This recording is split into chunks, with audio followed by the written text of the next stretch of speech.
Now that we understand the individual components of a computer, let's think about how they interact with the Python shell execution. Python shell is the program that we'll use to enter the software that we create during the semester.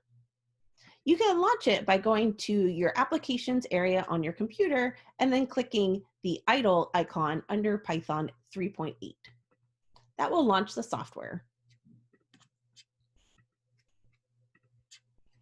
The Python interpreter is stored long-term in secondary memory on your hard drive. That's why you can see it when you're looking at your applications area on your computer. When you start the software by clicking on the idle icon, the Python interpreter is loaded into main memory so that it can interact with the CPU quickly. From there, you can enter commands at the keyboard, like I could print hello. And the Python interpreter would send that instruction to the CPU and carry it out. The CPU will then direct any output to your display screen so that you can view it. Using this particular instruction style, you can only execute one line at a time.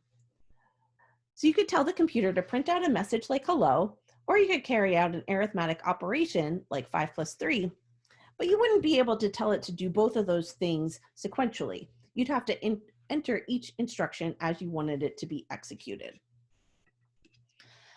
Whenever you complete your work in Python, you can close the application by choosing Quit Idle from the menu. And when you do this, the Python interpreter is removed from main memory because it no longer needs to coordinate with the CPU. The Python interpreter software will remain stored in your secondary memory so that you can use it again in the future. Let's think about this particular style of Python interaction. Do you think that this particular way of interacting with Python would be good if we wanted to build software and distribute it to other people for them to use? Think about why that wouldn't be effective.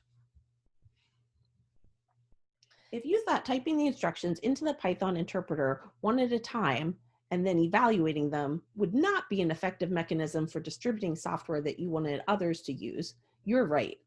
It wouldn't be very practical because anytime a user wanted to launch software like their favorite web browser or their favorite game, they would have to retype all of the instructions for the software first, and that would be really inconvenient and error prone. Instead, if you want to create software and share it with others, you need to store your instructions in a file.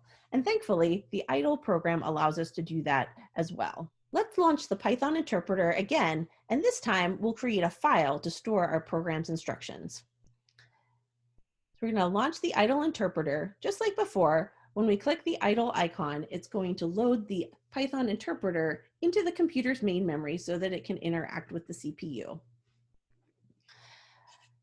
Just like before, the Python interpreter opens and it has the prompt that allows us to interact with the interpreter directly. But this time, because we want to be able to share our instructions with others, we're going to create a new file to store our instructions. In here, we can include multiple lines of programming code. So for example, I could set my name, and then I could include an instruction that tells Python to print the message hello, followed by my name. Notice that when you're typing the instructions in the file, Python doesn't show you the output or the result of the individual instructions. That's because you're storing them in a file for execution later. Whenever we want to execute these instructions, we have to choose Run and then Run Module from the menu. This will cause the instructions to be loaded into the computer's main memory so that it can interact with the CPU. Python always prompts you to save your file before it starts the execution.